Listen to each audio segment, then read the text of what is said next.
Normal delivery ప్రతి ఒక్కరు normal డెలివరీయే ప్రిఫర్ చేస్తారు. And obstetrician as a gynaecologist and ఆబ్స్ట్రిషన్గా ఏ గైనకాలజిస్ట్ అయినా సరే నార్మల్ డెలివరీయే ప్రిఫర్ చేస్తారనమాట. సో నార్మల్ డెలివరీ ప్రిఫర్ చేసేటప్పుడు ఏ ఫ్యాక్టర్స్ని కన్సిడర్ చేస్తాము అండ్ ఏమేమి ఉంటే సిజేరియన్ సెక్షన్కి కాల్ ఇస్తాం. This is doctor Roopa, consultant gynaecologist, Jaggampeta. యూజువల్గా ఒక ప్రెగ్నెంట్ లేడీని నార్మల్ డెలివరీకి ఉంచినప్పుడు 3 P's అన్నది చూస్తామన్నమాట. అంటే number 1 power, number 2 passenger, number 3 passage. So number 1 power అంటే ఏంటి అంటే కాంట్రాక్షన్స్ అన్నమాట.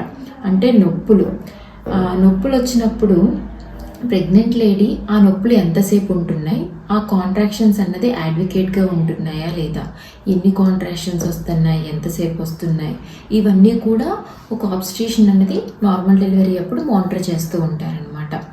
సో అవన్నీ అడ్వకేట్గా ఉంటేనే పవర్ బాగుంది అంటే కాంట్రాక్షన్స్ బాగా వస్తున్నాయి, యూట్రైన్ కాంట్రాక్షన్స్ బాగా వస్తున్నాయి అని చెప్పి చూసుకుంటూ ఉంటారు. అండ్ సెకండ్ పి ఏంటంటే ప్యాసింజర్ అంటే ఫీటస్, బేబీ అన్నది హెడ్ డౌన్ పొజిషన్లో ఉండాలి. అంటే ఇది సర్వైకల్ ఓపెనింగ్ అనుకోండి, బేబీ హెడ్ అన్నది కిందకు ఉండాలి, కాళ్ళ భాగం పైన ఉంటుందన్నమాట. సో ఈ పవర్ వల్ల కాంట్రాక్షన్స్ వచ్చి ఇలాగా గర్భసంచి ఇలా ముడుచుకొని కాంట్రాక్ట్ అయినప్పుడు ఈ హెడ్ అన్నది కిందకి ఇలాగా నొక్కడుతూ ఉంటుందన్నమాట. సో అలా నొక్కడుతూ బేబీ యొక్క ద్వారము అంటే ఈ ప్యాసేజ్, థర్డ్ పి ఉంది కదా, ఈ ప్యాసేజ్ అన్నది తెరుచుకుంటుంది. అప్పటి వరకు ప్యాసేజ్ అనేది చాలా చిన్నగా ఉంటుంది.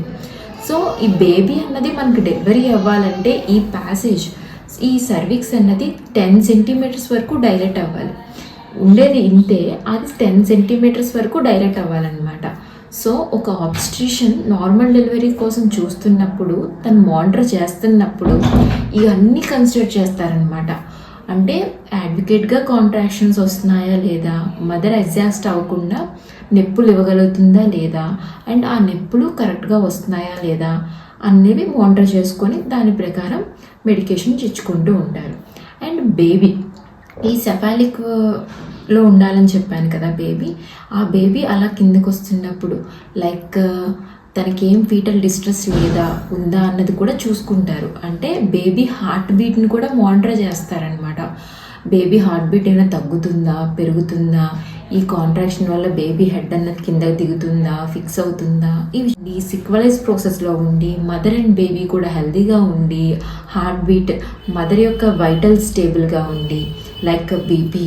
సో ఏం చేస్తారు, ఈ మదర్ అండ్ బేబీ రెండింటినీ కూడా ఆబ్స్ట్రిషన్ అన్న వాళ్ళు ఫాలో అవుతారనమాట. కనిపించే ప్రాణం ఒకటే కాదు, కనిపించని ప్రాణాన్ని కూడా లెక్క చేస్తూ దాన్ని కూడా మానిటర్ చేసేదే ఆబ్స్ట్రిషన్. సో అది మీకు కనిపించదు కాబట్టి ఆబ్స్ట్రిషన్ డైరెక్ట్గా లాస్ట్ మినిట్ వరకు ఉండి సిజేరియన్కి కాల్ ఇచ్చేసారని అనుకుంటారు. But it's absolutely A false allegation నేను చెప్పాలనుకున్నది. ఎందుకంటే ఏ ఆబ్స్ట్రిషన్ లాస్ట్ మినిట్లో సర్జరీ చేయాలి అని అనుకోదు. ఫస్ట్ నుంచి సర్విక్స్ అన్నది డైలేట్ అయ్యి ఇంతలా ఉన్నప్పుడు సర్జరీ చేయడం చాలా కష్టం అనమాట.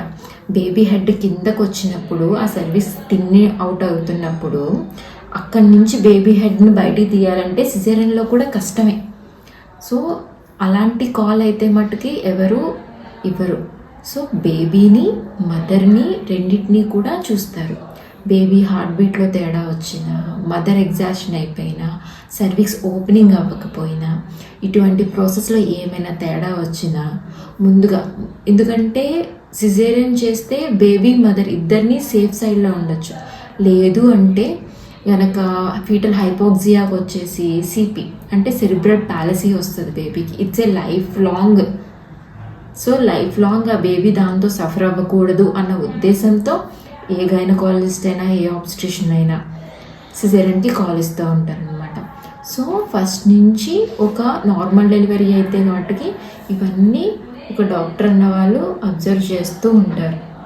ఇవన్నీ కరెక్ట్గా ఉంటేనే నార్మల్ డెలివరీ అవుతుంది. వీటిలో ఏ ఇబ్బంది వచ్చినా ఇమీడియట్గా సిజేరియన్ చేసుకోవాలి అని చెప్తూ ఉంటారు అనమాట. So trust your doctor. మీరు నమ్మే డాక్టర్ దగ్గరికి వెళ్ళండి, ఆర్ వెళ్ళిన డాక్టర్ని నమ్మండి, ఆర్ సెకండ్ ఒపీనియన్ అయినా తీసుకోండి. బట్ బేబీ మదర్ ఇద్దరు సేఫ్గా ఉండడమే మీకైనా మాకైనా కావాల్సింది. సో నేను చెప్పేది ఏంటంటే అందరినీ సిజేరియన్కి వెళ్ళమని కాదు. ఒక లేబర్ ప్రాసెస్ అన్నది స్టార్ట్ అయిన తర్వాత ఒక గైనకాలజిస్ట్ మానిటర్ చేసిన తర్వాత ఎప్పుడైనా సిజేరియన్కి కాల్ ఇచ్చి ఇది, ఎందుకంటే every caesarean should have an indication అనమాట. దీనికోసం సిజేరియన్ చేస్తున్నామని ఇండికేషన్ లేకుండా ఏ ఆబ్స్ట్రిషన్ సర్జరీకి చెప్పదనమాట. సో అలా చెప్తే యాక్సెప్ట్ చేయండి, అట్లీస్ట్ సెకండ్ ఒపీనియన్ అయినా తీసుకోండి. మీకు నచ్చకపోతే వేరే హాస్పిటల్ అయినా పోనీ వేరే డాక్టర్ అయినా ఒపీనియన్ తీసుకోండి, ఎందుకంటే it's cost our baby's life.